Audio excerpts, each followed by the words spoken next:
So thank you very much, Todd Sensei. Good morning and aloha, everybody. Thank you again to Todd, Reverend Todd, for inviting me to share with you today. To all of those families who are observing Hatsubong this year, my condolences on your recent loss. May the Buddha's light of all-inclusive wisdom and all-embracing compassion give you comfort and peace.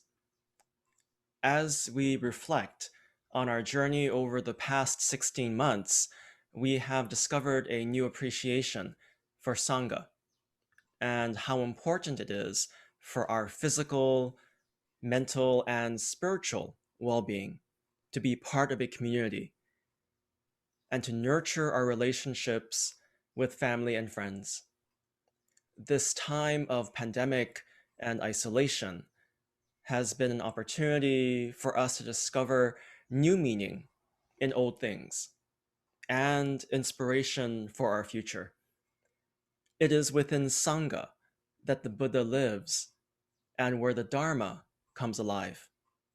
We can easily learn about the teachings from a book, but it is so much more meaningful to learn by doing and by living the Buddhist path.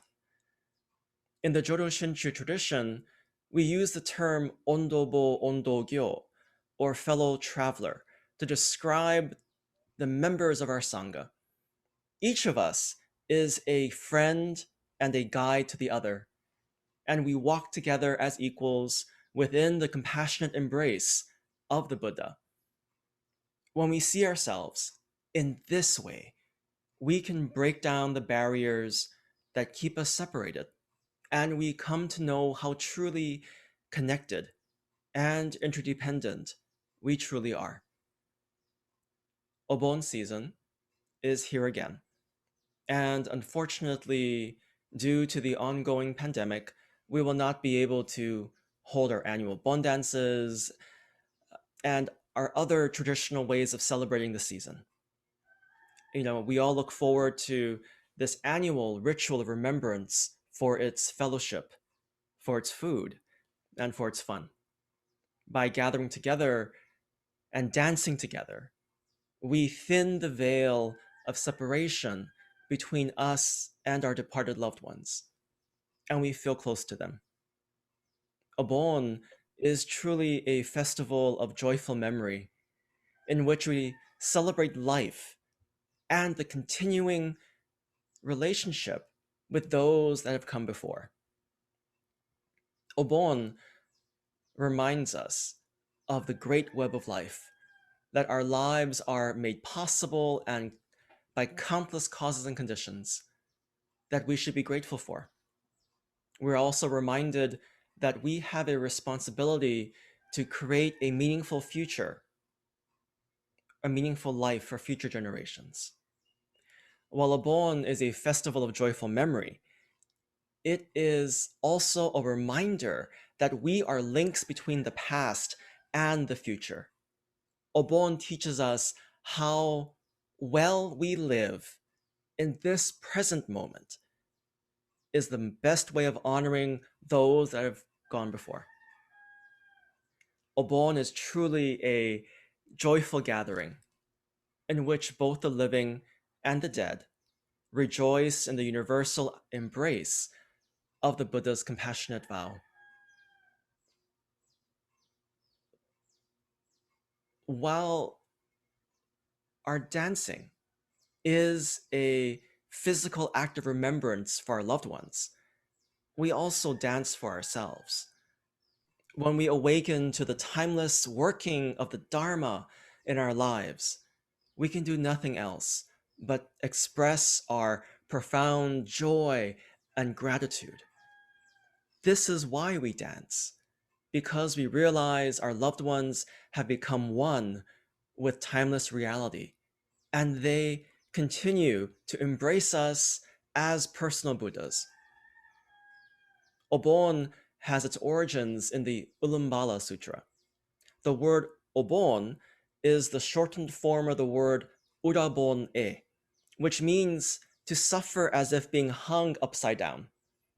The sutra tells a story of Moggallana, one of Shakyamuni Buddha's 10 great disciples, and how he suffered over the death of his mother, feeling a deep sense of regret and sorrow.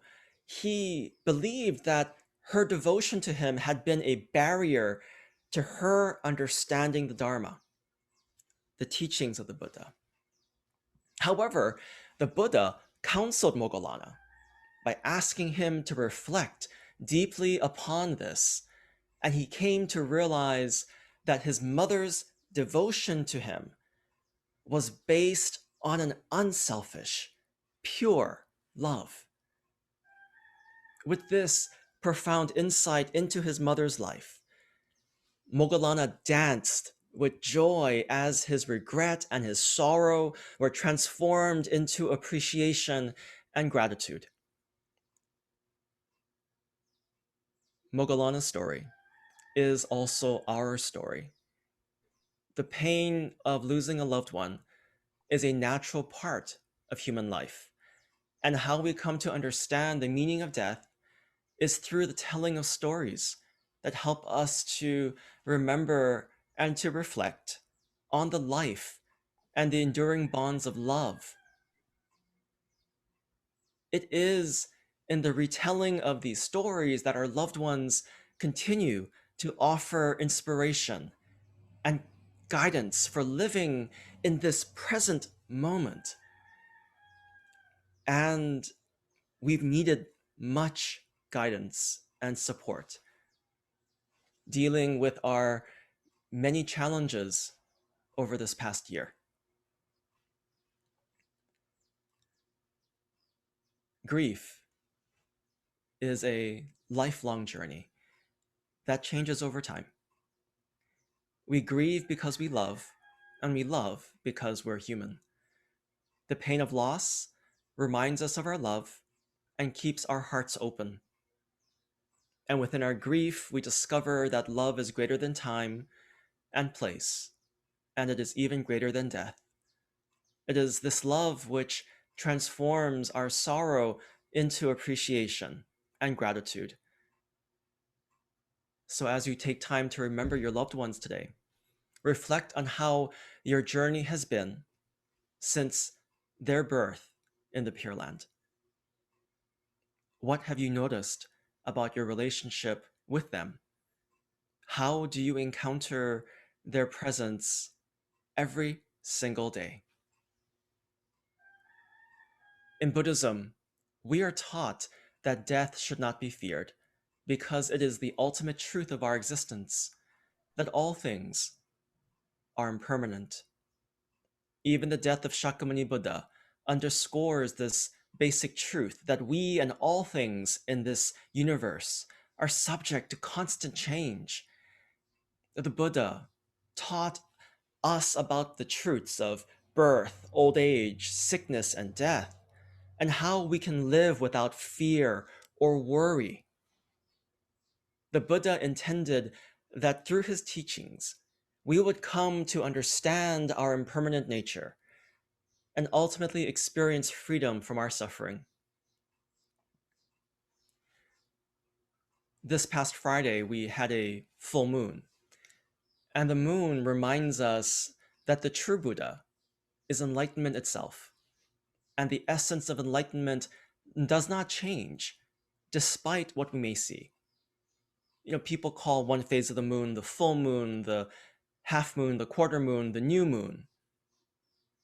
But in reality, the moon is still perfectly round, neither waxing nor waning. Buddha is precisely like the moon. In the eyes of humans, the Buddha may seem to change in appearance, but in reality, in truth, the Buddha does not change. So we believe when someone dies, they become one with the Buddha. So therefore, while their physical form may pass from this world, the true essence of our loved one continues to live on in enlightenment. And the activity of enlightenment is always embracing us, coming to us. That is why in our altar or images of Amida Buddha, the Buddha is standing to show the dynamic activity of wisdom and compassion always present in our lives. Our loved ones are always with us, embracing us through the working of Namo Amida Butsu. Not being able to celebrate Obon in the traditional way has made us realize how important rituals are in our lives. They can offer us connection, grounding, and healing. What makes rituals so special and powerful is that they are intentional. We consciously and mindfully undertake them so we can be reminded of what is truly meaningful and real and lasting.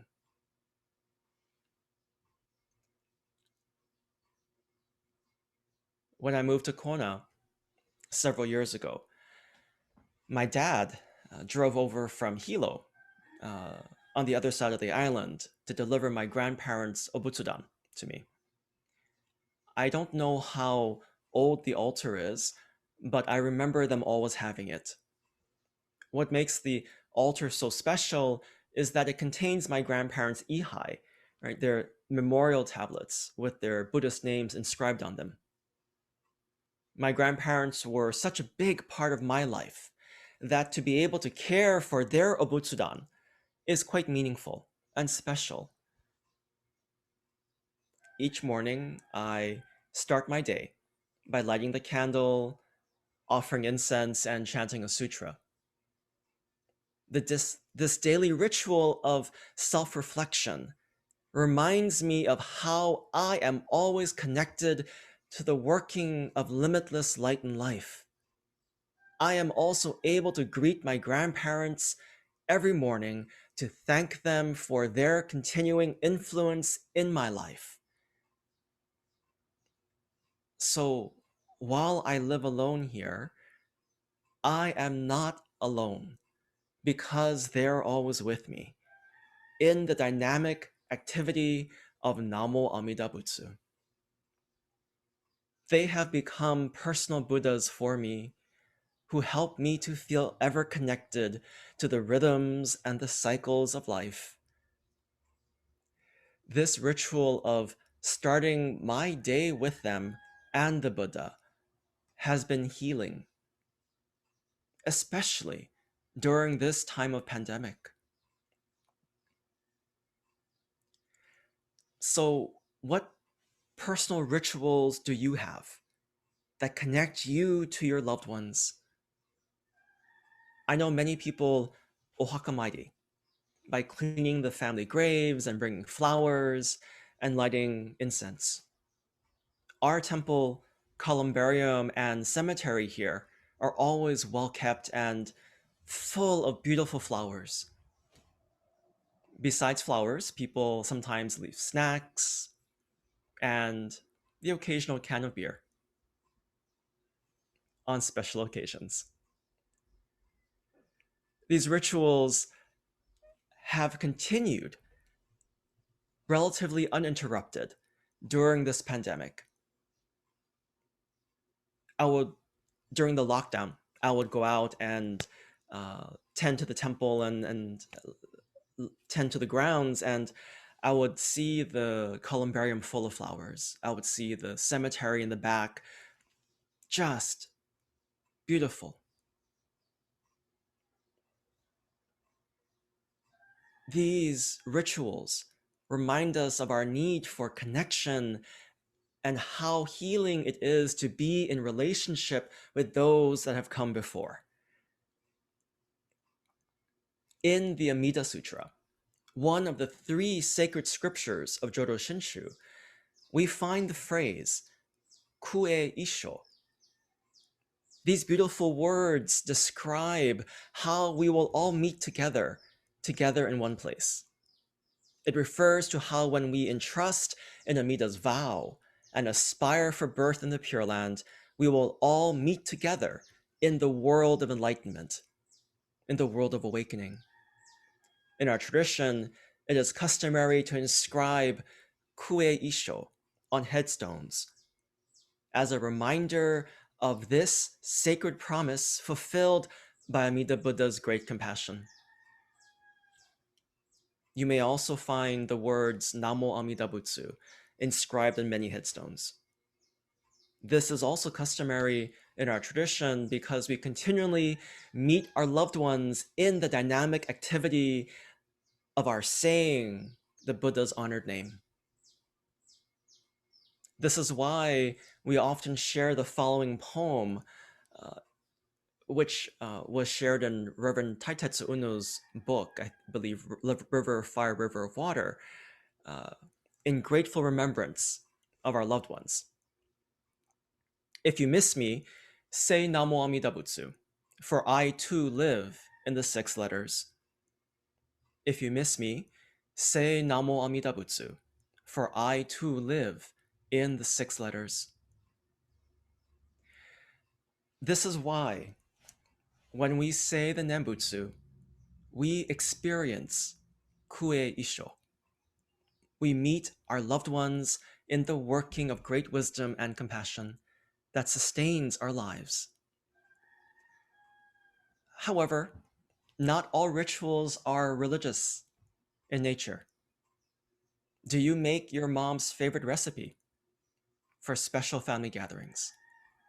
Do you garden like your grandfather did? Do you watch the game like your dad did? Or do you simply tell your departed spouse good morning every single day that you wake up? Think about the rituals you regularly perform that connects you to love. These rituals of remembrance are truly about life, about the life that we continue to share with those that have come before. They are life-giving and connect us to what is truly meaningful and real. So while we cannot dance together again this year, we can all reflect on the ways our departed loved ones continue to enrich and to influence our lives. This is the true spirit of Obon that we can experience, that we can celebrate every single day. Please join me in Gasho for a closing reflection. The words of the Reverend Kenrusuji. My life is fleeting and finite, and I do not know with certitude what tomorrow has in store for me. But in the transitory boundaries of my existence is the timeless flow of Amida's life. In the finite sound of my Nembutsu is Amida's voice of compassion, tirelessly calling me.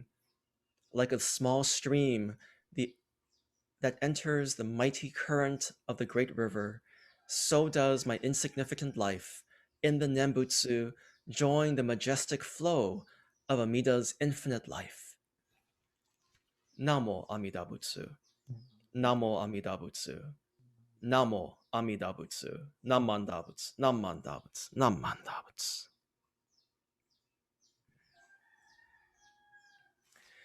Thank you again for inviting me to share with you today. I'm truly grateful for this time together. Mahalo.